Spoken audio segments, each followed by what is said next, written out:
Allora, buonasera a tutti, a quelli che sono collegati attraverso YouTube e a quelli che sono qui in sala nella sede dell'associazione World Free, aperta da pochissimi giorni. Abbiamo inaugurato soltanto martedì con tantissima gente e oggi iniziamo il nostro ciclo di incontri sui temi che ci stanno più a cuore, i temi che stanno a cuore all'associazione, che sono la pace prima di tutto e non secondariamente, ma in stretto collegamento, l'ambiente, la società e il benessere delle persone.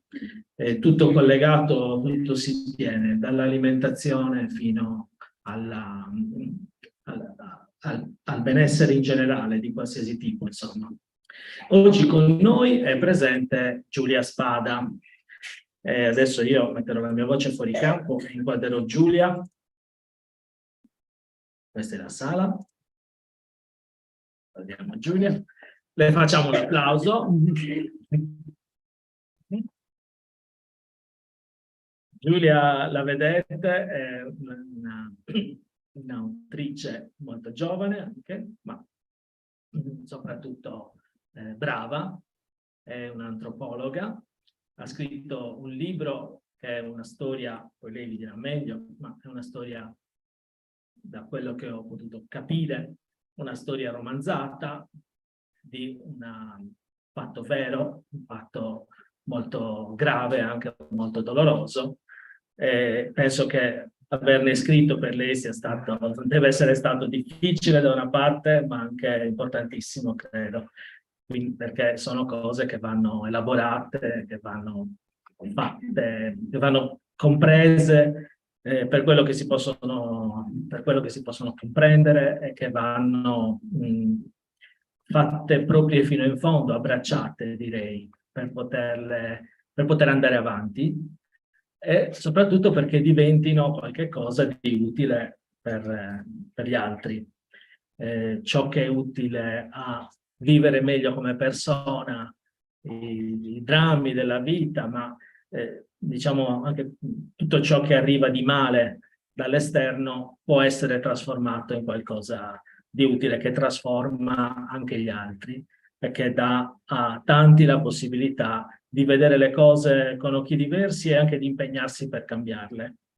Prima di lasciare il microfono a Giulia, darei la parola a Cinzia, che è la presidente dell'associazione World Free, e che magari dice qualcosa, dice due parole su chi siamo e che cosa cerchiamo di fare. Qui? Sì, puoi parlare lì. Sì. Buonasera a tutti. Prima di dire qualcosa di World Free, mi viene spontaneo un ringraziamento particolare per aver scritto questo libro. È un libro che ci apre le porte del silenzio, che ci consente di entrare in stanze molto spesso non praticate. Aver avuto il coraggio di scrivere e adesso il coraggio di parlarne qui, in questo territorio, è qualcosa di molto prezioso, perché il silenzio è amico delle guerre, il silenzio è amico delle armi, il silenzio è amico di chi non divulga i dati relativi alla salute per poter continuare a produrre guerre in vario modo. Quindi con un atto di coraggio apriamo questa porta e tu ce l'hai concesso. Brevemente World Free è un'associazione di categoria che raggruppa in questo momento un'ottantina di aziende, liberi professionisti, cittadini nel ripudio della guerra. Si firma per partecipare all'associazione una carta dei valori che ha appunto al primo posto il ripudio della guerra, il rispetto dell'ambiente, il rispetto dei lavoratori. Lo scopo principale è quello di creare lavoro buono, lavoro che si fa in pace e che genera pace, e soprattutto pensare che il lavoro umano, che è qualcosa di così prezioso, no? Io penso sempre, quando si conosce una persona, dopo il nome e il cognome di solito si chiede che lavoro fai, perché in qualche modo ti identifica, no? Il lavoro. E appunto il lavoro umano, che è così prezioso, deve avere presente l'obiettivo finale. Quando si lavora bisogna pensare a chi è il destinatario del tuo lavoro, e se consideri una persona, un essere umano come te, è una persona degna di vivere, qualunque lavoro tu faccia lo fai diversamente, no? Sia che lavori in ufficio, sia che sia un insegnante. E per noi è molto importante questo fatto, perché in questo territorio c'è un ricatto occupazionale che fa dimenticare quest'ultimo tassello, quello del... Allora Worldfree vuole fare la propria parte per risanare il lavoro dal basso, per valorizzare quello che c'è già, ce n'è tanto, di lavoro nel quale si tiene conto appunto dell'ambiente, delle persone, dei destinatari finali, e per incrementarlo. Adesso non possiamo dilungarci nel spiegare come, ma ci sono diverse iniziative concrete che l'associazione rivolge ai propri associati perché rinforzino le loro competenze, perché possano affrontare le difficoltà, pensiamo alle piccole aziende, e che possano incrementare questo lavoro buono. Tra le cose cerchiamo di nutrirci, infatti registriamo perché siamo un pochino sparsi e sono piccole aziende che lavorano veramente tanto durante una giornata, quindi non sempre riescono ad essere fisicamente presenti, però noi vogliamo accumulare le riflessioni e anche le conoscenze, perché siamo sempre più radicati nel nostro obiettivo principale, che è quello di costruire la pace dal basso. Quindi anche oggi il valore di questa presentazione è per rinforzare il lavoro buono, oltre che tutto il resto. Grazie.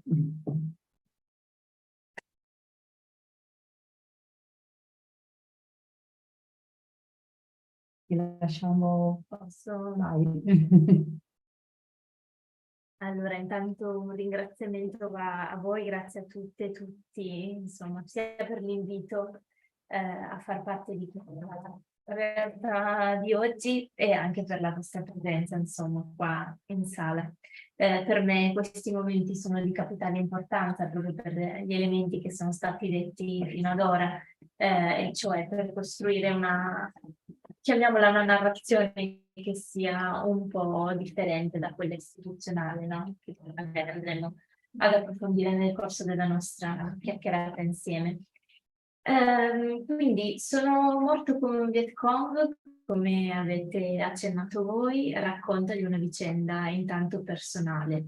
Una vicenda personale che rimane nel cassetto per molti anni e poi sollecitata un po' dagli editori che già avevano pubblicato alcuni miei lavori, appunto mi spingono a strappare la penna e a rendere un po' collettivo questa dimensione privata.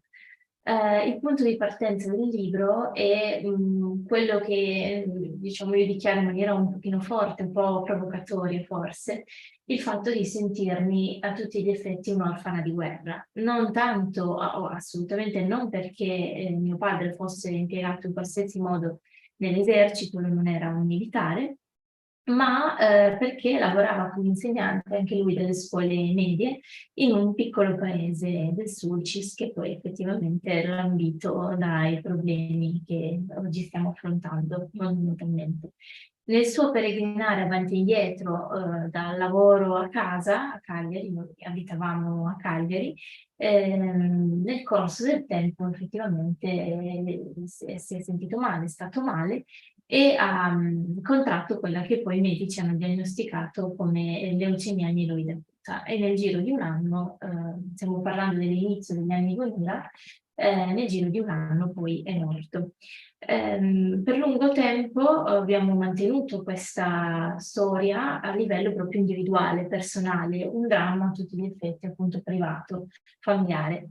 E contemporaneamente però io all'epoca ero molto giovane, avevo circa 14 anni, quindi approdavo alle scuole superiori e contemporaneamente questa vicenda personale ha lavorato in me in un'altra dimensione che è quella più diciamo, della curiosità, chiamiamola culturale, accademica, tanto che poi mi sono formata effettivamente nel corso degli anni, intraprendendo poi degli studi legati proprio a questo indirizzo, alla morte, il morire e via discorrendo. E tutte le esperienze che ho fatto a livello più universitario di formazione mi hanno portato in realtà a comporre un quadro e a interessarmi della dimensione privata che avevo vissuto, cercando di allargare lo sguardo e renderla più collettiva. Questa operazione mi ha sicuramente fatto sentire meno sola in questa cosa enorme che io e la mia famiglia abbiamo vissuto e mi ha messo in connessione, guarda caso, con altre identità, nel senso proprio tecnico del termine, quindi in altre singolarità, facendomi capire che ci fosse in realtà un noi che istituzionalmente si tentava invece di tenere schiacciato e nascosto. Quindi da questa visione che io ho maturato nel corso degli anni, appunto aiutata da letture, incontri che hanno nutrito un po' il mio sguardo, sono poi ritornata su quella che è stata la mia vicenda personale, la mia scrittura, per, come dire, tornare in Sardegna, non tanto fisicamente e materialmente, ma col pensiero e con lo studio per cercare di vedere un po' più nel dettaglio cosa stava succedendo nel nostro territorio. Quindi da questo incontro tra una dimensione più privata e una dimensione più di studio, di reciprocità, di relazione, nasce Sono morto come un Vietcong. Per chi non l'avesse letto e avesse poi il piacere magari di approfondire la lettura, do giusto dei dettagli di storia, perché poi mi piacerebbe spostarmi sull'aspetto di analisi, no? che secondo me è interessante. Intanto la forma che io ho scelto è quella di un racconto, dove la voce narrante è quella di mio padre, che appunto capitolo dopo capitolo non solo prende consapevolezza di quello che sta accadendo all'interno del suo corpo, quindi lui si accorge di una malattia evidentemente che lo sta attraversando, ma capitolo dopo capitolo diciamo ci si rende conto che non solo è il corpo individuale malato, ma c'è una collettività che zoppica. C'è un bambino che sta male, c'è una famiglia che ha già esperito molti lutti, c'è un campo, si parlava prima fuori onda, no, di cibo, di relazioni, di cultura materiale, ci sono i campi che si ammalano, le bestie che nascono strane e via discorrendo. Quindi anche in questo senso è un gioco che è venuto naturale tra un io proprio personale e invece un noi, un'identità più collettiva.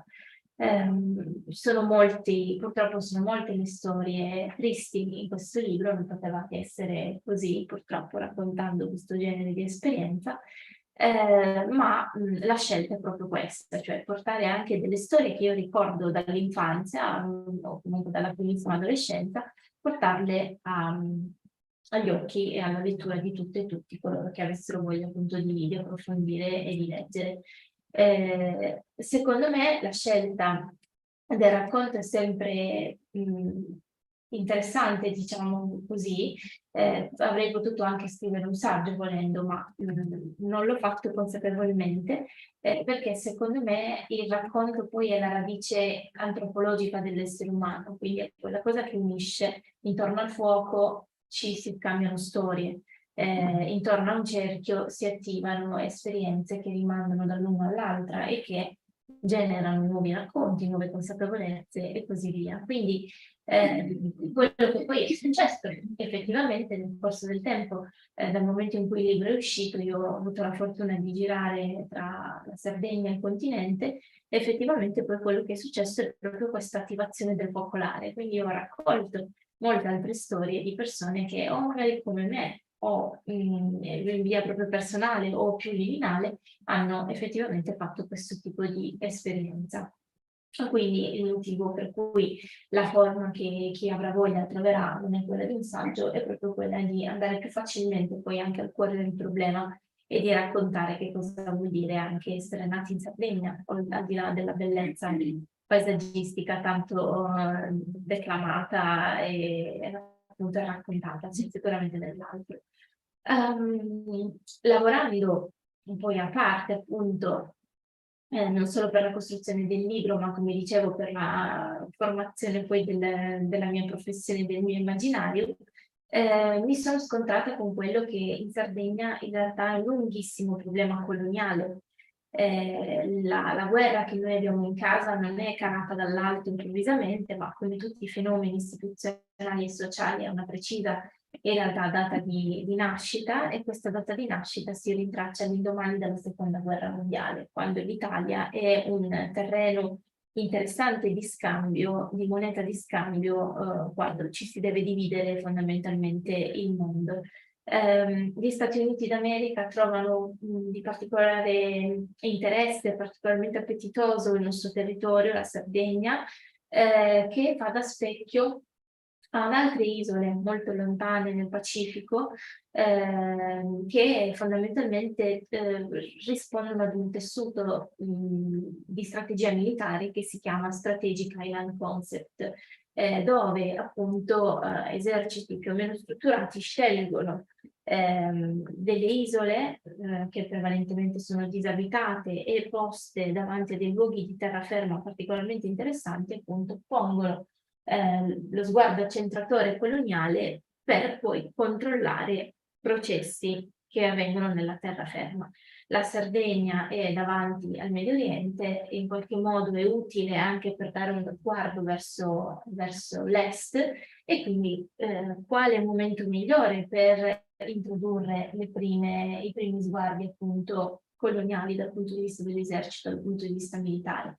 In più la Sardegna che stiamo osservando, quella appunto post-guerra, seconda guerra mondiale, è più disabitata di ora, si può dire, con una popolazione anche particolarmente mite, cioè non è difficile entrare da quel punto di vista, non c'è una vera e propria resistenza interna, e dunque i giochi sembrano effettivamente fatti.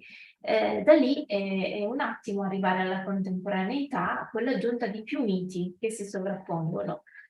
Più narrazioni che è interessante osservare secondo me più in profondità per renderci conto proprio dell'entità del problema.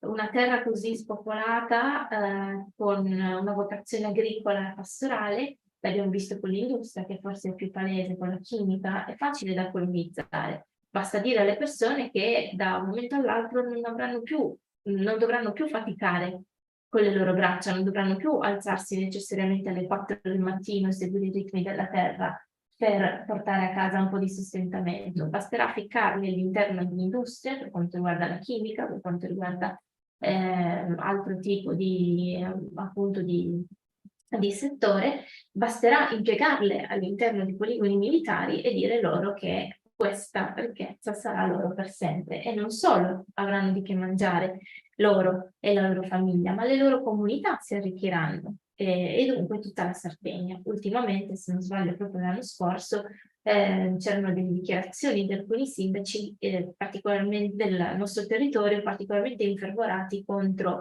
la protesta di cittadine e cittadini, anche pacifici ovviamente, contro gli insediamenti militari, dicendo che in questo modo si affossava la Sardegna e si impediva che lo sviluppo tecnologico aprisse praticamente le porte dell'iperuranio, diciamo così, dell'avanguardia del settore aerospaziale piuttosto che chissà cos'altro. Quando poi studi di settore tecnici dimostrano che le economie dei paesi vicini a insediamenti militari, a poligoni, sono in realtà molto molto povere, poverite, anche non fosse altro per il fatto che la gente va via a un certo punto, c'è lo spopolamento dei territori, quindi possiamo sicuramente parlare di un grande incremento appunto di ricchezza e quant'altro. Ma nonostante tutto questa narrazione della fuoriuscita dalla povertà si mantiene. Tanto che, come ho detto prima, anche oggi non è difficile incontrare amministrazioni locali che difendono a tutti i costi, a spada tratta, la vicinanza di questi insediamenti, che siano poligoni, che siano fabbriche, insomma, comunque parliamo di un'economia di guerra, appunto la difendono pensando che sia l'effettiva risoluzione dei problemi di un'isola, che poi a ben vedere bisognerebbe anche sondare meglio che cosa significa, quali sono i reali problemi, no? Certamente probabilmente dipendono più da un'economia di guerra che dal fatto di mandare un bestiame al pascolo, ma questo potrebbe essere un altro punto su cui riflettere. Questo tipo di colonizzazione, ci tengo a sottolineare a ogni incontro, non è, cioè è grave nel senso ha un peso sui territori, ha un peso economico, come abbiamo appena detto, ha un peso a livello anche di salute, così come è successo nel mio caso, nella mia vicenda familiare, sono tantissime le persone che poi vicine, più o meno vicine a questi poligoni, insediamenti, fabbriche, vicine più o meno all'economia di guerra, poi si ammalano e muoiono. È emblematico di questo il fatto che la Sardegna sia l'unica regione che non ha un registro tumori, quindi è fondamentale interrogarsi anche dal punto di vista istituzionale del perché manchi questa comunicazione sanitaria aperta verso i cittadini e le cittadine che vogliono anche sapere un po' e monitorare lo stato di salute della loro terra. E da noi questo manca. Questi elementi, insieme ad un altro che riprenderemo tra poco, hanno fatto interrogare gli studiosi e i ricercatori che si occupano un po' di colonizzazione a più livelli e ciò che mi ha colpito, che riporto sempre, è che il nostro territorio, o meglio, che i ricercatori parlano di quello che avviene in Sardegna come un vero e proprio processo di palestinizzazione, cioè secondo me questo è un termine estremamente, cioè ha un portato notevole, secondo me, proprio per i meccanismi, i dispositivi istituzionali che vengono esercitati qua, quindi un ammalamento costante del territorio, dei suoi abitanti, un esproprio delle terre, anche questo è un dato che non è nuovo, quindi per l'allargamento dei poligoni non è, o comunque delle basi in generale, non è raro sentire storie di espropri delle proprie terre, o comunque se non sono espropri sono quasi, perché se ti do 2 lire per il tuo terreno, quasi svalutando di quello si tratta. E poi un altro elemento che secondo me è centrale è sicuramente quello della repressione, la repressione di un movimento di dissenso che in uno Stato assolutamente democratico dovrebbe essere anche la garanzia, come dire, la temperatura, no, dello stato di salute della democrazia stessa, e come noi questa cosa qua si sente fortemente.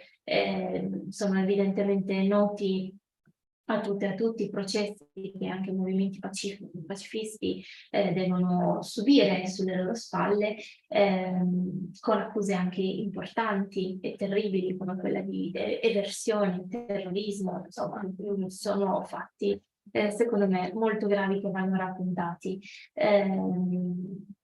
Di conseguenza, ovviamente la repressione ha un peso non solo sulla persona che si vede notificare un processo e deve andare lì ad affrontare appunto questo macigno, ha un peso economico perché questi sono processi costosi, lunghi nel tempo, non tutte le famiglie possono affrontarli, ma poi ha un peso sulla comunità, perché naturalmente non tutti se la sentono di intraprendere questa strada sapendo che possono essere poi un domani accusati o in qualche modo essere implicati in delle cose più grandi di loro. Non tutti hanno giustamente anche la forza di voler entrare in queste dinamiche più grosse. Per cosa? Poi per questo ideale, non si capisce bene, no?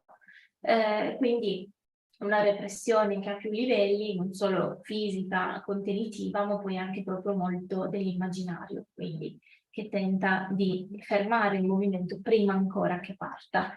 Per tutti questi motivi qua è molto difficile in Sardegna anche avere dei momenti come questo, mi viene da dire, in cui si può esplorare con una certa serietà il problema di cui ci stiamo interessando.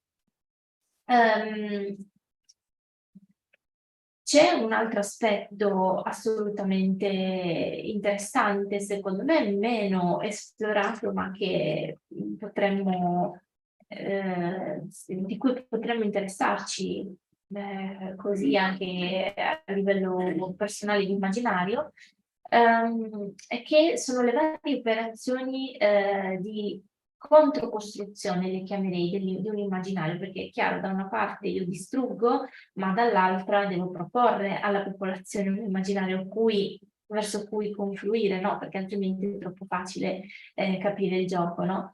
E io ne ho identificati due, ma così, insomma, sono anche pronta a essere smentita, che mi hanno colpito per la curiosità. Uno è più storico ed è la narrazione che abbiamo in Sardegna, sicuramente dalla prima guerra mondiale, dell'identità del soldato sardo, generoso e sempre pronto ad aiutare il prossimo. Quindi da quando esiste la brigata Sassari in realtà viene confezionata ad hoc con questo sguardo, anche lui coloniale, viene preso e messo appunto in questo corpo speciale perché è quello più generoso, che non ha paura, che è proprio dotato di questo spirito di abnegazione verso anche il proprio superiore, questo rispetto di un codice d'onore tale per cui lo puoi mettere in qualsiasi tipo di missione pericolosa e lui va senza alcun problema.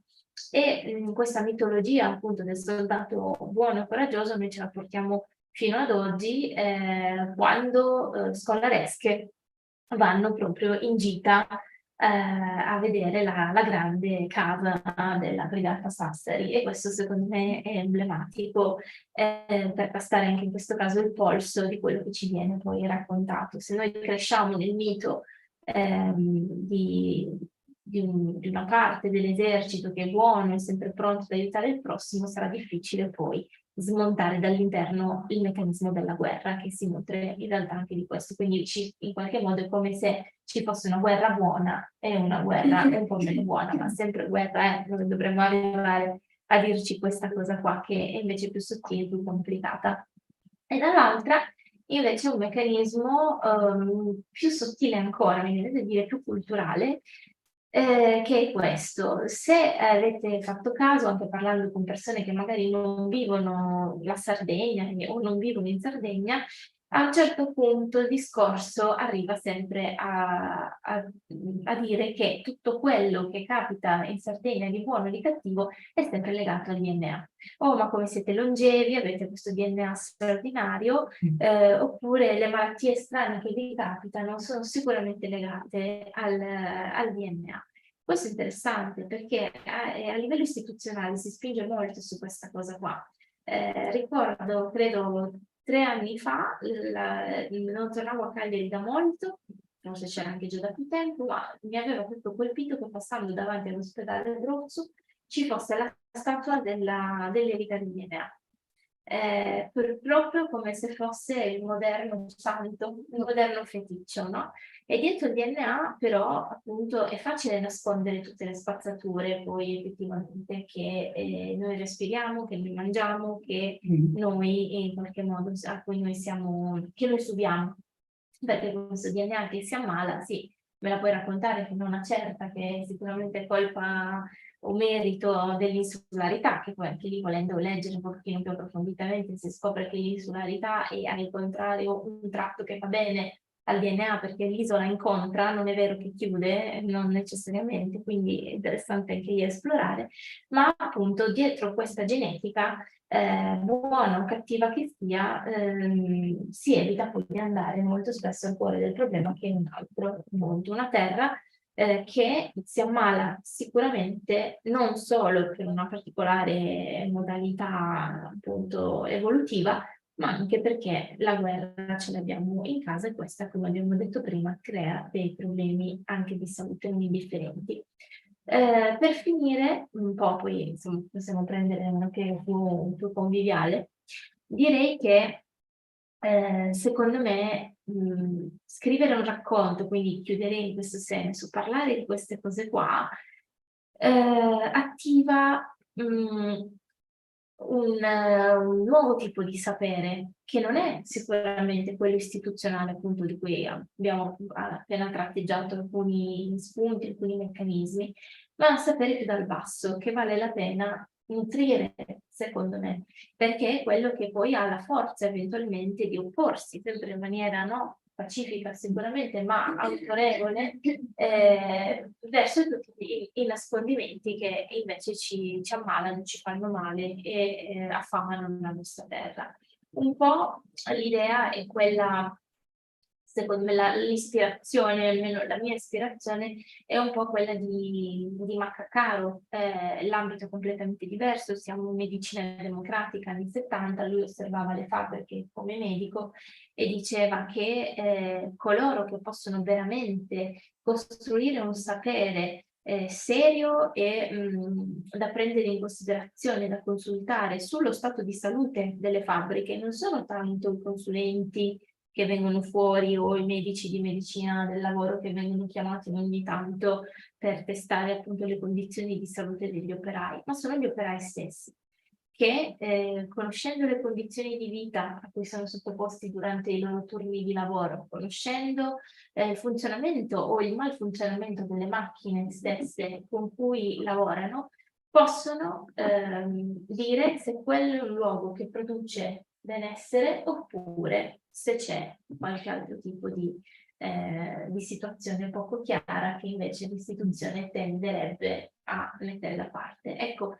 da questa lezione che mi sembra fondamentale, secondo me si può imparare che non c'è bisogno di essere necessariamente esperti, ricercatori, medici o quant'altro per capire bene cosa sta succedendo in Sardegna. Basta essere, secondo me, cittadine e cittadini svegli, attivi, come quello che succede oggi, no? Questa sala, questo produrre, avere la possibilità di produrre un sapere alternativo che parta dal territorio, dall'ascolto di quello che succede e nella comunità, ma poi nella singola famiglia e mettere in connessione i dati che si raccolgono, le esperienze che si raccolgono per creare una mappa che non è necessariamente appunto quella poi, ripeto, istituzionale. Secondo me da incontri di questo genere, da situazioni di questo genere, può nascere effettivamente un movimento dal basso, no? Serio, responsabile, che possa controbattere quando si dice che in Sardegna, grazie all'industria bellica, si creano posti di lavoro, si crea ricchezza, sta bene, no? Possa controbattere e dire no, guarda, non è proprio così, non è come ci stai raccontando tu. Infatti, e concluderei, sono contenta anche, appunto, ripeto, di tavoli come questo che ci mettono in connessione, ma anche di un lavoro che è stato fatto molto attentamente, mettendo in rete più realtà del Mediterraneo. Di recente, anzi il 6 di novembre se non sbaglio, uscirà proprio un libro che connette la realtà sarda con quella corsa e con quella siciliana, insomma, quindi uno sguardo un po' più ampio sul Mediterraneo che fa una rete, no? Interessante per dire che il problema non ce l'abbiamo solo noi, il problema di colonizzazione, insomma, militare non ce l'abbiamo solo noi, ma evidentemente uno sguardo più ampio nel Mediterraneo, e se i popoli iniziano a ragionare in questa prospettiva, evidentemente è più facile poi mobilitarsi verso uno sguardo e un'identità un po' più diversa. Quindi grazie. Grazie.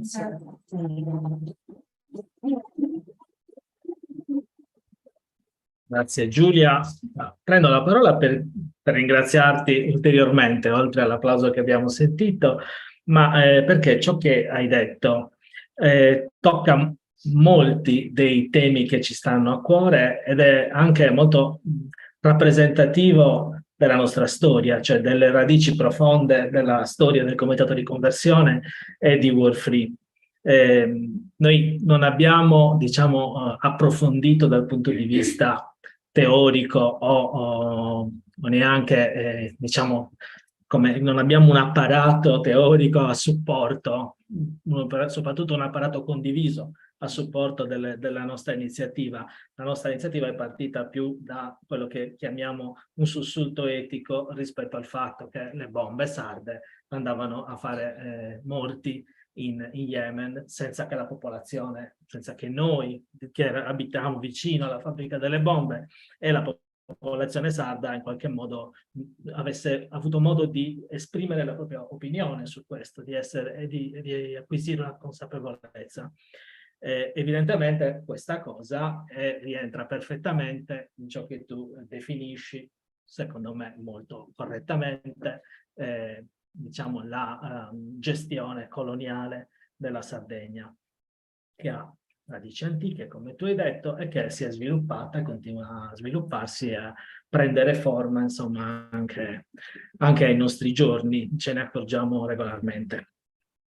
Interessante il riferimento alla Palestina, perché ci porta anche a, diciamo, poter esprimere una vicinanza in questo momento con quel popolo, esprimerla anche pubblicamente, esplicitamente, così come la esprimiamo con le vittime di Israele e così come la esprimiamo con le vittime delle guerre, dei conflitti armati di tutti i paesi del mondo, dove appunto chi muore è sempre chi muore perché gli cascano le bombe sopra o perché qualcuno reagisce alle bombe o all'oppressione che lui stesso ha esercitato per mandato di altri. È comunque una persona oppressa, una persona molto spesso inconsapevole, è comunque una vittima.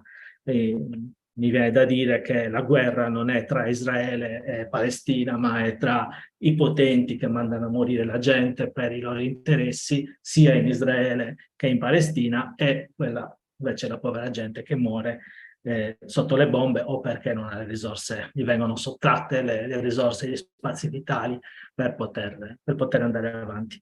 E questo succede in misura diversa, però succede anche in Sardegna. Volevo arrivare ad una domanda, però, oppure semplicemente ad una tua riflessione su tutto questo. Insomma, un po' la domanda era un po' che cosa possiamo fare di altro, ulteriore rispetto a quello che già si fa. Un po' in che modo, diciamo, rendere ulteriormente chiaro ai nostri concittadini la situazione in cui ci troviamo, in cui siamo stati messi. Chiaramente il tuo libro, i libri di altri, le espressioni di altri, le attività di comitati come il nostro, di gruppi più esplicitamente, dichiaratamente autonomisti, indipendentisti, eccetera, hanno questo come scopo. Però se ti viene da dire qualcos'altro ancora di più, ci farebbe piacere. Secondo me davvero questa è la forma più efficace in realtà, quando ci si riunisce in momenti come questi, più o meno formali, per anche solo ascoltare in realtà una storia. E poi succede che quella storia non è più importante che l'abbia raccontata Giulia piuttosto che un altro, perché diventa storia di tutte e di tutti, c'è un risuonare, no? In quelle parole. E farsi un po' ambasciatrici, ambasciatori di quella storia, poi diventa probabilmente più efficace porre dei problemi e problematizzare quello che accade. È più difficile farlo leggendo un saggio perché bisogna conoscere magari una lingua più tecnica e mettersi d'accordo su una base teorica che non accontenta magari tutte e tutti. È più facile farlo invece con una semplice esperienza di vita che solo per il fatto di essere tale non può essere, a mio avviso, giudicata. E anche questo, secondo me, rappresenta un grande problema. Mi riallaccio alle riflessioni, no? Vado a ruota libera, che ho fatto sull'aspetto coloniale, perché anche la dimensione poi familiare e privata viene colonizzata fortemente. Basti pensare che ci sono delle famiglie che chiedono il risarcimento per quello che è successo ai loro familiari, o per la morte o per il fatto di aver contratto una malattia da uranio. Ma i decreti istituzionali non mettono le famiglie tutte allo stesso piano. Io lo cito spesso perché a me piace proprio, mi diverte il sarcasmo della cosa. C'è un decreto del Presidente della Repubblica che dice proprio che, esatto, del 2009, lo Stato italiano equipara i territori limitrofi ai poligoni a veri e propri territori di guerra e quindi autorizza fondamentalmente gli indennizzi anche ai civili di questa cosa. Ma i civili, dice il decreto, devono vivere entro 1 chilometro dal luogo definito proprio qui, come se il nostro uranio, le nostre particelle chiaramente conoscessero la geografia territoriale, si fermassero al primo stop o al primo semaforo esattamente a 1 chilometro. Viviamo in un'isola e dunque c'è una cosa che si chiama corrente, una cosa che si chiama acqua e quindi no, vento banalmente, situazioni pioggia, no? Non so se... e qui è un po' difficile che le care particelle finiscano proprio là, ok? Ed è emblematico, però questo secondo me a livello istituzionale significa intanto riconoscere famiglie di serie A e famiglie di serie B e smembrare ulteriormente la costruzione di una collettività, perché se il mio lutto è riconosciuto ma il tuo no, perché devo dimostrare un sacco di cose, no? Cioè, evidentemente ti passa anche la voglia, poi c'è già uno deve lottare con le 1000 cose della vita che ti è piombato addosso, poi in più devi anche fare i conti con il traffico, naturalmente non ti ci poni. Quindi secondo me momenti come questi già abbastanza, dove le storie circolano e dove non c'è una classificazione di ciò che è giusto e di ciò che è sbagliato, ecco, non so se ho risposto.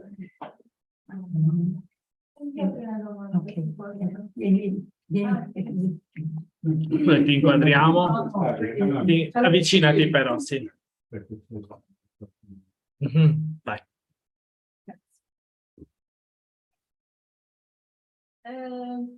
Allora, non so se la vivo in modo così personale perché sono una ragazza del 99, un secolo dopo, o perché io ho una malattia autoimmune, che è la sclerosi multipla, che tra le cause probabili, perché per ora ancora non abbiamo certezze per questo tipo di malattie, ha anche l'ambiente circostante, il territorio. E a proposito soprattutto di quello che stavi cominciando a dire prima, è possibile a questo punto, visto che sono praticamente disoccupata, in realtà passare dal parlare di malattie professionali a malattie territoriali? Sì, guerra. Secondo me il passaggio di immaginario è proprio questo. Se noi nominiamo le cose un po' per quello che sono, anche le persone che ci stanno intorno acquisiscono appunto uno sguardo differente, perché appunto è lo stesso passaggio che faccio io. In Sardegna non si muore di leucemie, di tumori, ma si muore di guerra. Ha un peso differente. Quindi anche delle situazioni come quelle che stai condividendo tu adesso, non ha più senso chiamarle in un certo modo, ma connetterle evidentemente con l'ambiente circostante e quindi con tutto quello che nell'ambiente si produce, ha evidentemente un passo fondamentale in più, sicuramente sì. È anche culturale, insomma, perché anche lo stress è alla base dei maggiori peggioramenti nelle malattie autoimmuni, quindi anche il contesto socioculturale è importante. È importante. Grazie per aver ascoltato.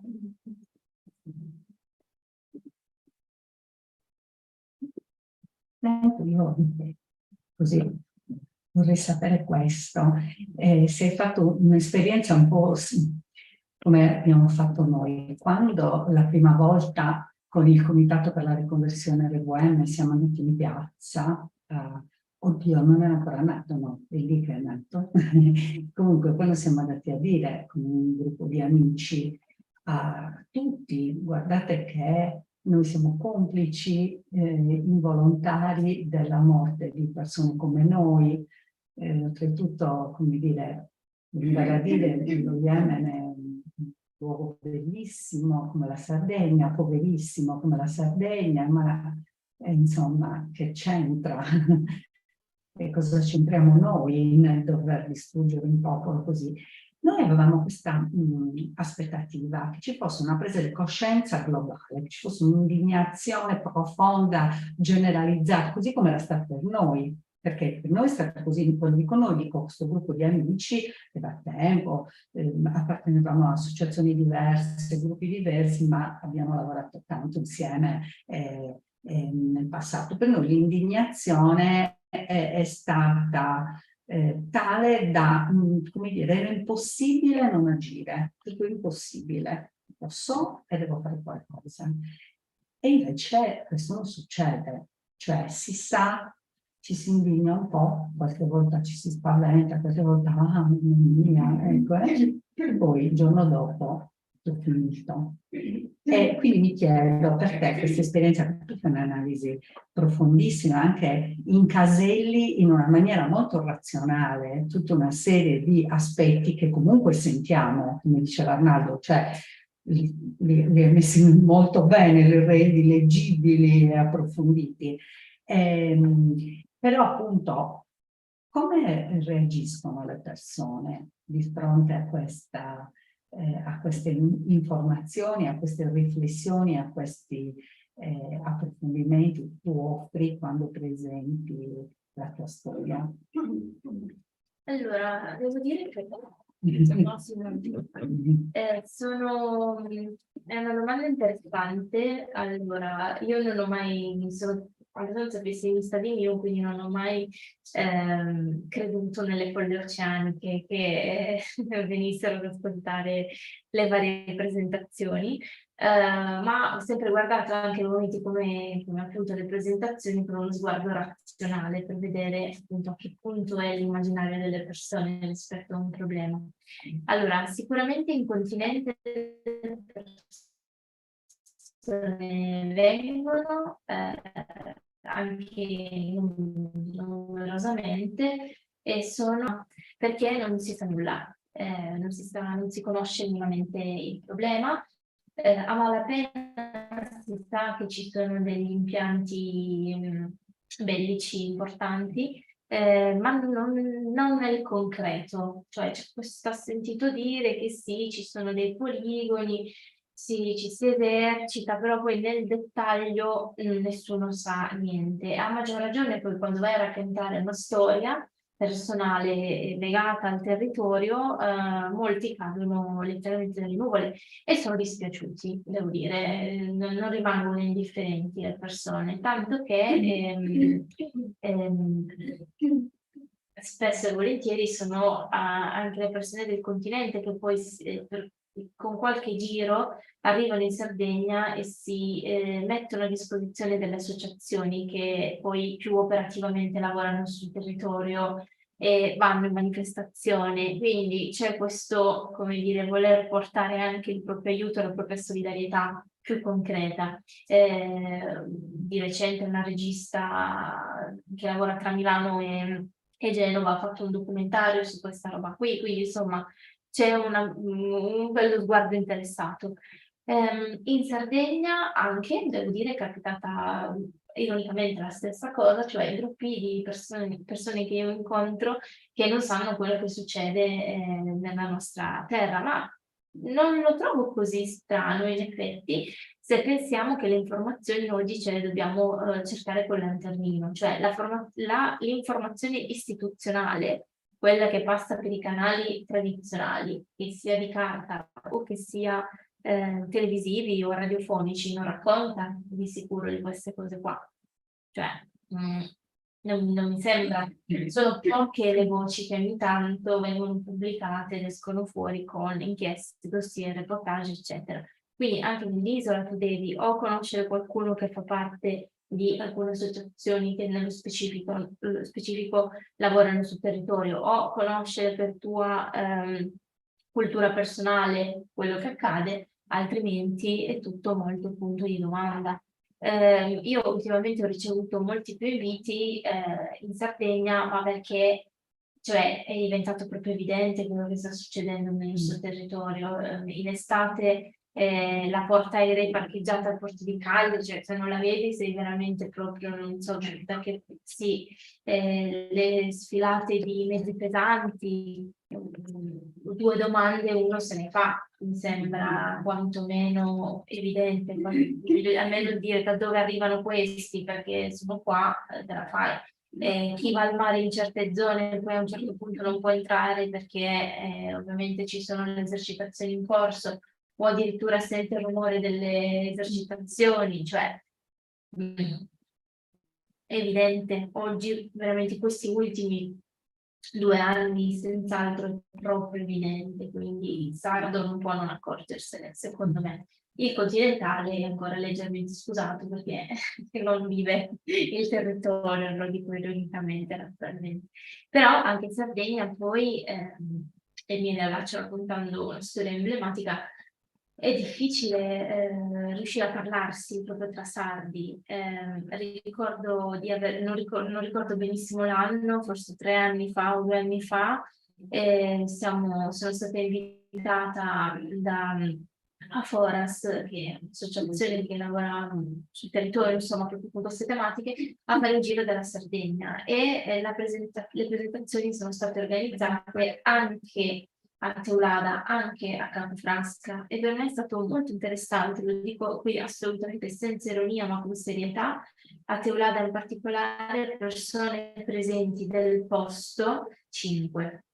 Questo secondo me è super interessante come dato, perché quelle stesse persone ci hanno raccontato di aver fatto una fatica tremenda a venire alla presentazione, sotto ricatto, sotto minaccia, non c'erano locandine della nostra presentazione appese da nessuna parte, quando normalmente negli esercizi commerciali, soprattutto di una piccola realtà, di un piccolo paese, è facile che si mettano senza troppi problemi. E lì queste persone ci hanno raccontato che è molto difficile riuscire a fare una contronarrazione, perché non lavori più, semplicemente non lavori più. Se in paese sono in 10, cioè, non è difficile poi andare a vedere chi ha fatto che cosa, no? Capofrasca uguale, ma ancora più emblematico, persone presenti 2, mamma, tra l'altro mamma e zia di una delle famose bimbe di Scalaplano. Cioè, quindi notevole veramente come l'istituzione lavori in questo senso. Dato quando io parlavo come dire, di una dimensione molto privata del lutto, e in questo senso del lutto della disgrazia, no? Cioè non è una disgrazia, è proprio una roba che è successa perché sul territorio succedono delle cose, non è che è capitato che è caduto un albero perché è caduto un fulmine, no? Però anche veramente l'atomizzazione della persona, renderti solo nel vivere questo dramma, no? È come se la malattia, la morte capitasse solo a te e quindi devi rimanere nella tua nicchietta, nella tua conchiglietta, perché quasi è talmente doloroso esprimersi, tanto sei da solo, lo fai. E appunto poi succede che in queste presentazioni vengono pochissime persone, quando magari uno con un immaginario dice è un'ala, ci saranno centinaia di persone nel posto tutte pronte a prendere il forcone insomma, no? E ad andare a marciare verso la pace e la libertà. No, non funziona così, ma proprio perché in un territorio palestinizzato non funziona così. Anche l'interiorizzazione della colonia, cioè il cittadino che dice io non appendo il manifesto, io non vengo alla presentazione perché io devo lavorare, come fai anche lui a colpevolizzarlo? Non puoi, perché il dispositivo è molto chiaro, non dipende dal singolo, dipende dalla collettività, la presa anche di coscienza, no? Cioè non si può, anche perché poi se no dopo lavorare tra poveri è colpa tua che non sei venuto, non hai abbastanza coraggio che non sei in piazza, così. Bisogna essere un noi anche in questo senso, almeno quello che ho potuto vedere. E fuori è più facile perché almeno non c'è il dispositivo proprio del pane della morte, che poi è uguale a quello che succede all'Ilva di Taranto, perché quella roba è ancora in piedi. O comunque ci sono tutte le strutture, no, criminali che perché o mangi, cioè loro ti dicono semplicemente o così o muori, la tua famiglia deve sopravvivere, quindi questa è l'economia che ti presentiamo.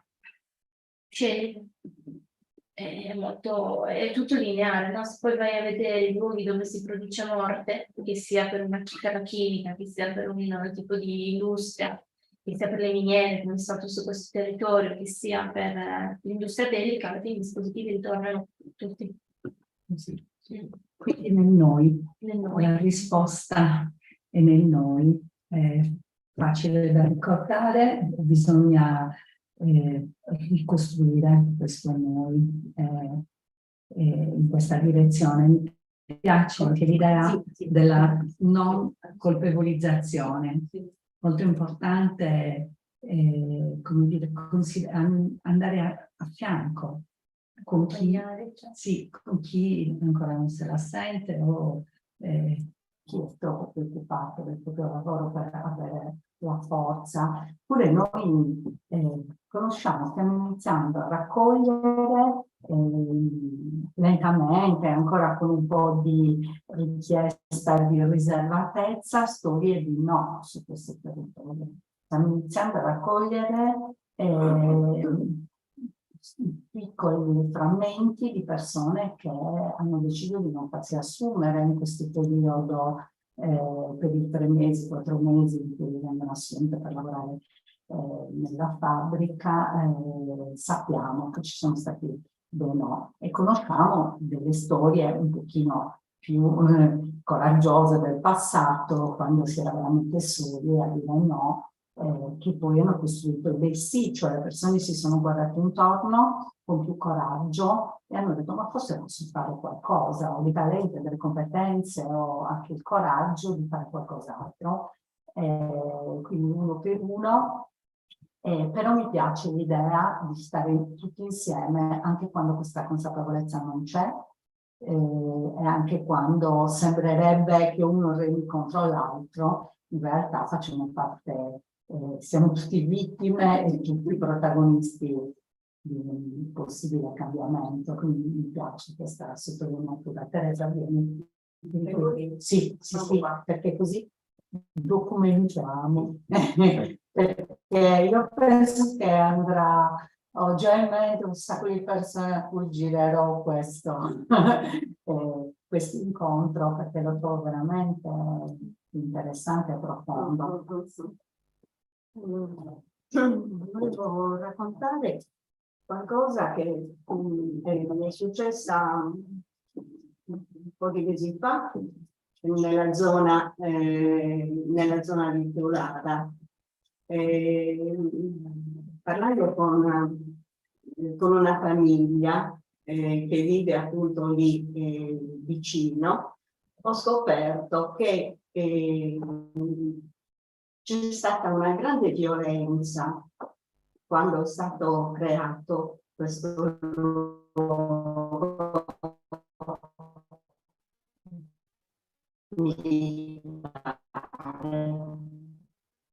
che praticamente è stata una violenza che ha stretto le famiglie, probabilmente può essere anche un motivo per cui la gente si è spaventata ed è bloccata in una situazione di silenzio. Questo è un problema.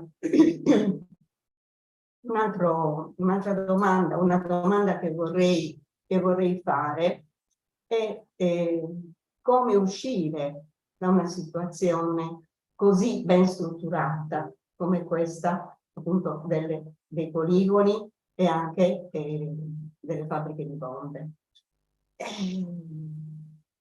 Io nel mio piccolo penso a delle possibili alternative. Creare un altro tipo di economia. Possiamo farcela. Possiamo recuperare la nostra tradizione agricola. Possiamo creare delle piccole cooperative di lavoro che possano appunto dare il cibo alle popolazioni del nostro territorio. Le manifestazioni, ho sempre partecipato alle manifestazioni antimilitariste, però con grande fatica si constata che la polizia non sta dalla nostra parte.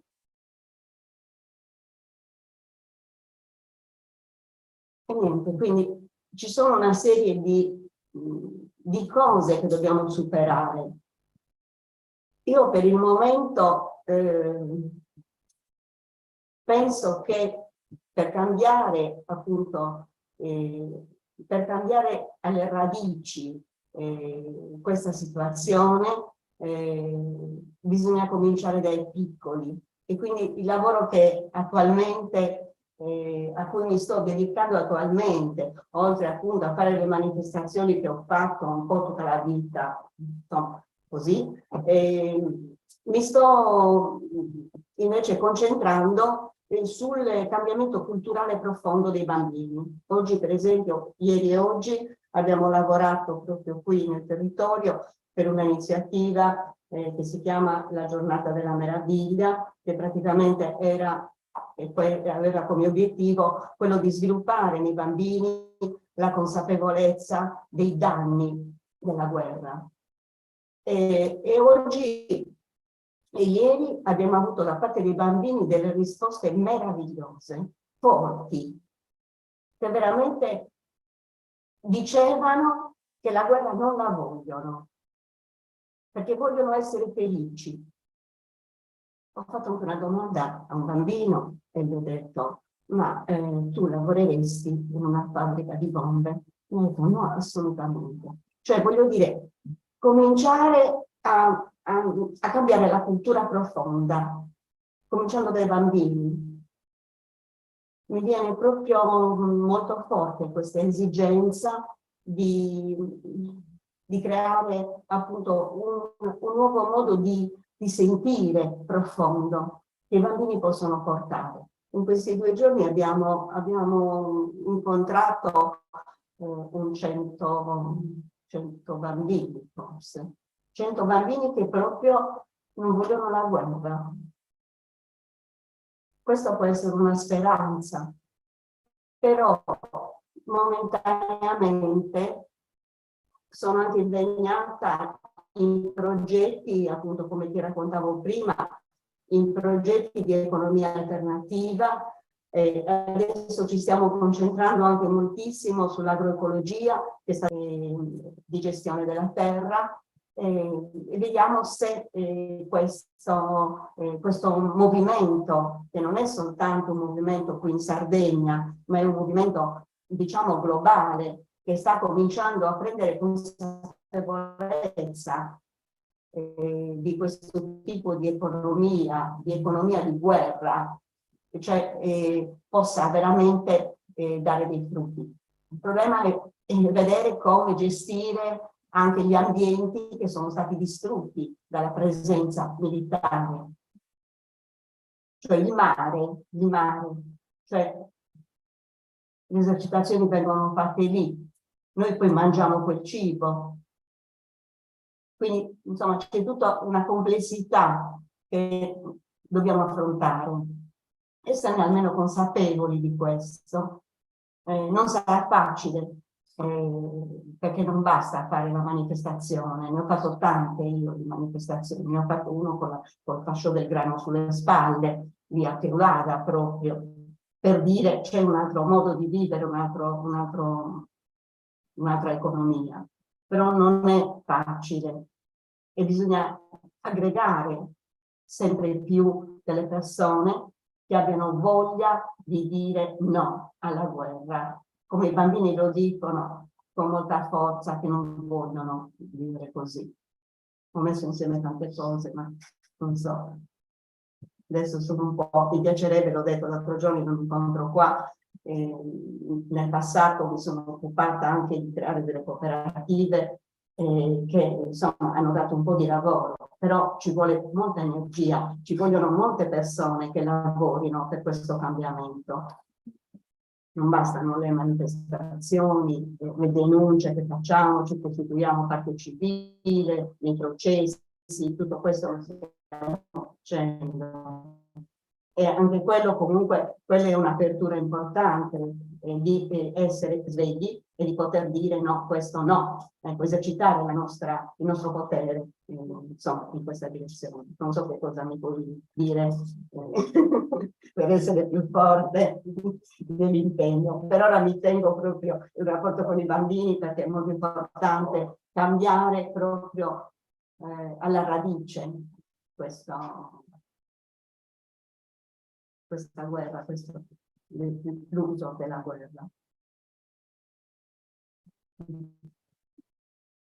Grazie. Sì, è chiaro che i bambini non a caso poi, insomma, pedagogisti illuminati che Sarodari, li guardavano proprio con questa aspirazione per la costruzione di un immaginario collettivo che col mondo adulto non avesse così inquinato come quello avesse niente a che fare, no? Quindi questo sicuramente è un passaggio quando riesce porta a dei risultati estremamente seri, no? Che interrogano l'intelligibilità.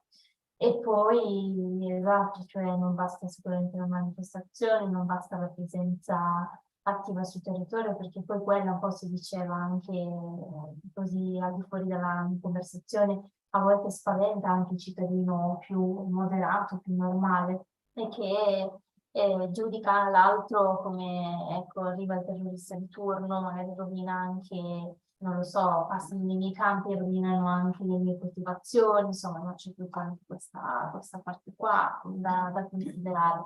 Però finché, non lo so, sto pensando al documentario di Elisa Camillo, mi aveva molto colpito la narrazione di un pescatore che fondamentalmente intervistato diceva candidamente, beh sì, noi peschiamo questa zona qua, è una zona assolutamente inquinata e niente, chiediamo dei permessi per poter pescare, ce li danno ogni tanto durante l'anno, non abbiamo appunto delle finestre per poter pescare. Ecco, finché un pescatore, a mio avviso, deve chiedere il permesso per pescare nel proprio mare, e non è, cioè, deve chiedere permesso a un'autorità militare coloniale per pescare nel proprio mare, forse c'è un lavoro sull'immaginario, su che cosa vuol dire anche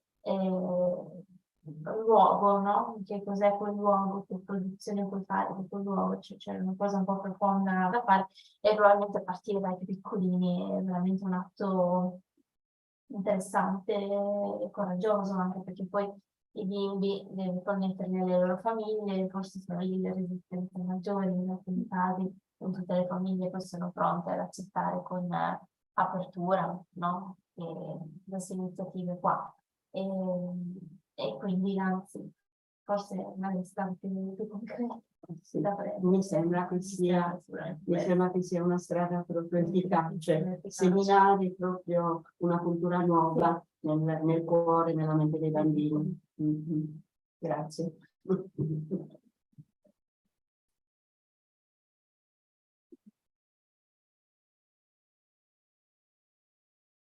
Vieni Maria, vieni. Sì, vieni. No, è obbligatorio. Vieni.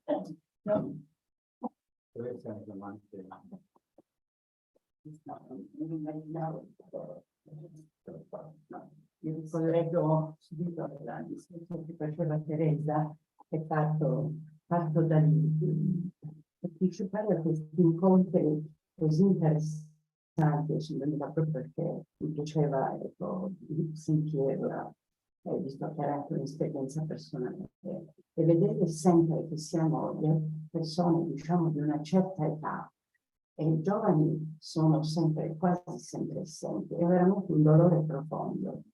Ero un'insegnante, quindi sono rimasta molto legata al mondo della scuola, sono stata fuori per un po' di tempo, sono tornata da 4 anni, ho cominciato a riportare le associazioni e soprattutto a riprendere il contatto col territorio, che io amo, ma che avevo un pochino perso, no, di vista.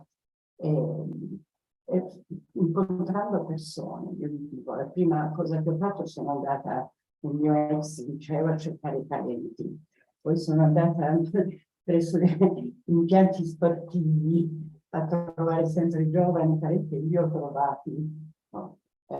col rischio di sembrare anche ridicolo, ma io lo so che posso rischiare così, però sento questa passione e voglio restare me stessa, non mi interessa. Ecco, devo dire che veramente il nostro territorio è pieno di talenti. E ho fatto questo ragionamento parlando di loro, perché poi li ho incontrati a casa mia, giovani tra i 18 e i 25-26 anni. Una volta trovati ci siamo incontrati, ma proprio persone di diversa estrazione sociale, interessi, eccetera. Non ci interessavano i partiti politici, ma c'era anche qualche rappresentante giovane. E la cosa veramente molto bella è proprio questo desiderio di queste persone anche di restare nel nostro territorio, ma insomma, è però il disagio, ecco, e soprattutto quello che ho tirato fuori è che non c'è la consapevolezza della fortuna, della bellezza, della ricchezza che abbiamo nel nostro territorio. E non essendo questa consapevolezza, difficilmente riesce a innamorarsi, chiaro che io nuovo. Allora, partendo da questa considerazione, mi sono iscritta all'università della terza età, perché proprio mi piace già il termine università, perché conoscendo tutte queste belle cose che si fanno, è per me un pilastro da sostenere, perché il futuro è il futuro. Ho proposto all'università della terza età di concentrare gli inviti, di invitare i relatori, adesso ti aggiungo all'elenco degli indagati, invitare i relatori e le relatrici, e veramente io ripeto i talenti che sono non solo nella nostra città ma nel territorio. Allora mi hanno detto va bene, perché? Perché non basta che voi arriviate da noi e parliate a una ottantina, anche un centinaio, perché adesso stanno aumentando le iscrizioni, perché stiamo cercando di aprire ai giovani. Non è facile, difficilissimo, ad andare nelle scuole. Quindi la mia proposta è quella che una volta fatto questo elenco, che io ho fatto perché ho parlato con tutte le persone di ogni città, il titolo della tematica che volevo trattare, nomi, cognomi, indizi, tutto, perché se invitano devono sapere tutto. E questo elenco ho proposto di mandarlo alle scuole. Mi dicono tutti che sono un po' pazzerellona, che la scuola è decaduta, eccetera, ma noi la dobbiamo fare rinascere. E allora, nel frattempo, sto cercando di parlare con insegnanti degli istituti diversi. Ecco, sto facendo questo lavoro faticosissimo, naturalmente, qualche volta mi scoraggio, poi devo dire che, ecco, è quello che io proprio vorrei tanto, perché queste cose interessanti, che tu stessa hai, scusami se ti lo dico, che tu stessa hai detto, non le conosce nessuno, è vero. Io cioè, ho scoperto che anche qui non tutti sanno chi abita accanto, che cosa fanno le persone. Il mio lavoro molto umile, così però appassionato, è quello di parlare con tutti. Quindi ieri sono andata al mare, finalmente l'8º bagno tutto perché non ho tempo, e però ecco, per esempio ho incontrato una persona in gamba, oltretutto, che ho invitato anche a venire, lì e ad altri incontri, ed è venuto fuori, abbiamo parlato di che cosa? Di Free. Ci eravamo messi in un angolo, mia sorella, per rilassarci, ci hanno visto, sono venuti, quindi il discorso è caduto su Free, però abbiamo parlato di questa cosa della fabbrica di bombe, c'è questa tendenza a, diciamo, giustificarla anche in buona fede, perché da lavoro, ecco, lì abbiamo discusso, ma adesso non vi sto a raccontare, però questa persona è andata via, diciamo, contenta della discussione che abbiamo fatto e probabilmente è pronta anche a iscriversi al Free, perché io ho detto semplicemente che se proprio ci sono delle difficoltà, delle idee così particolari, proprio è il caso di incontrarsi, è proprio lì che bisogna non con le persone che già, diceva mia nonna, sono studiate, ma con le altre. Ecco, questo è, diciamo, in poche parole. E quindi è un lavoro questo della scuola, e spero di potervi dire, se ritorni, che ci siamo riusciti, ma se non quest'anno, almeno per il prossimo, però stiamo lavorando per questo. E voglio concludere proprio perché sono innamorata dei bambini, che sono sicura, come diceva Teresa, che sono veramente i nostri insegnanti. Sto seguendo un gruppo di bambini in inglese perché insegnavo inglese, però ne approfitto proprio per parlare anche di altre cose. Io lo chiamo l'antipasto quando vengono, non voglio rubare il tempo anche alla lezione. E un giorno, parlando proprio della guerra, questi bambini, ha detto ad uno di loro, bambini di 8-10 anni, quindi 6 bambini di 8-10 anni, il più piccolo addirittura. Ho detto, ma che cosa, avete qualche idea per uscire da questa situazione che dite che vi fa paura e così via? Potete fare qualche piccolo progetto a scuola? E allora il più piccolo mi fa, dimmi tu così io... Ho detto no, non ti dico proprio niente, sai perché? Perché so che tu sei più bravo di me. Perché io posso imparare da te, ne sono sicura, tu sei creativo. Questo bambino, io l'ho visto, non mi seguiva più l'inglese, stava pensando al progettino della scuola e infatti dopo un quarto d'ora così non ce l'ha fatta e mi ha detto, sai, mi è venuta un'idea, poi bimbi, mentre lo racconto, mi ha detto, io sai cosa farei? Se noi non compriamo più i giocattoli, Le armi giocattolo. gli armi giocattolo, quelli non le costruiscono più. Così, guardate, io l'ho abbracciato, ho detto, e allora anche lui era commosso, ma guarda, è stata una cosa meravigliosa. Ma vedi questo, con questo io voglio chiudere perché credo che veramente dobbiamo lavorare molto con la scuola. Certamente poi dobbiamo trovare delle strategie per essere noi che non abitiamo vicino al poligono militare a sostenere quelli che ci stanno, probabilmente però trovando altre forme che non siano soltanto, come diceva Teresa, sono d'accordo con lei, le manifestazioni così, perché la gente poi già ti etichetta e qualche volta ti va contro perché sa che sei così. Quindi bisogna trovare delle strategie. Ora molta fantasia, lo chiederò ai bambini. Basta così.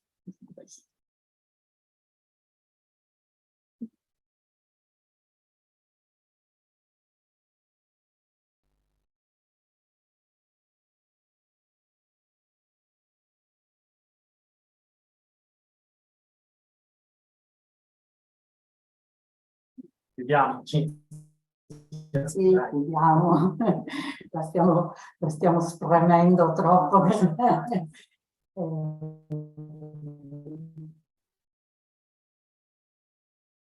Non so, una conclusione, giustissimo perché sarebbe assurdo concludere, dobbiamo, come si dice, più che concludere con aprire.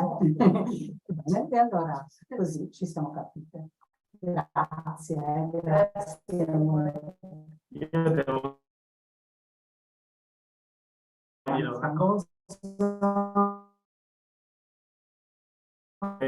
Sono i saluti dei medici dell'Isde Sardegna, medici per l'ambiente, che sarebbero dovuti essere qui oggi.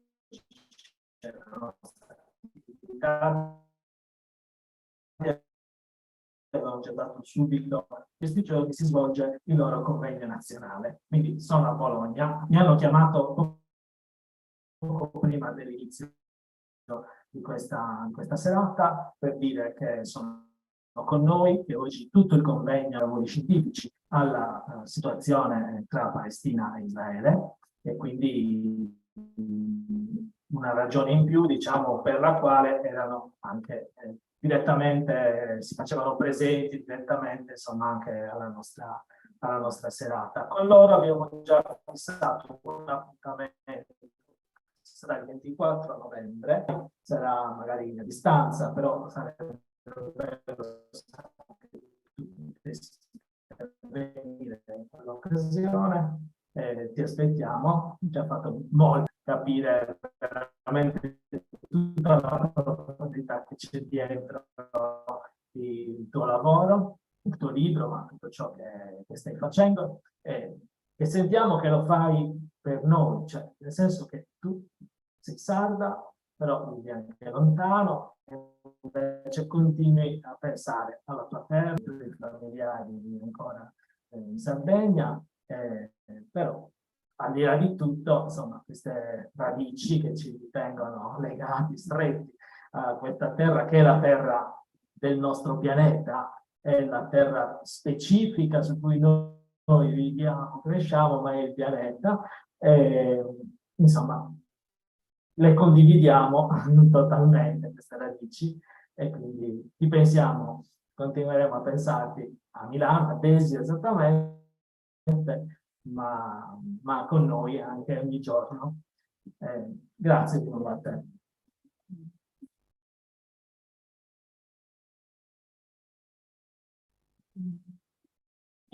Chi segue da YouTube e a chi è in sala, ricordiamo l'appuntamento di domani. Domani dalle 16 alle 18 saremo con Laura Tusi, Fabrizio Cracolici, Giorgio Cremaschi, Maurizio Acerbo, Ennio Cavitu.